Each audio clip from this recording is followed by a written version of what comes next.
मुंबईसाठी राष्ट्रवादीचा 10 मुद्द्यांचा विकास जाहीरनामा जाहीर करण्यात आलाय। यामध्ये अजितदादांनी 10 प्रमुख विकासांची आश्वासनं दिल्याची बातमी समोर येते।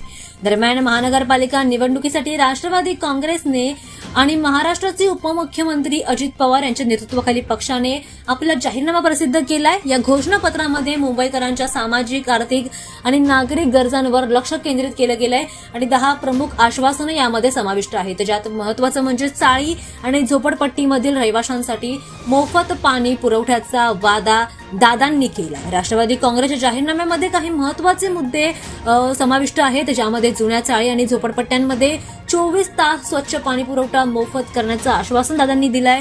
पाण्याची बचत आणि जवळजवळ जलसमृद्धी नगर अभियान देखील घेतलं असल्याचं त्यांनी म्हटलंय। त्यासोबतच पाण्याची समस्या, अस्वच्छता आणि त्यानंतर अशा झोपडपट्ट्या, चाळी याबद्दल अशा वेगवेगळ्या विषयांवर त्यांनी आश्वासनं दिल्याची बातमी समोर येते। त्यांनी जाहीरनाम्यामध्ये या गोष्टी समाविष्ट केलेल्या आहेत।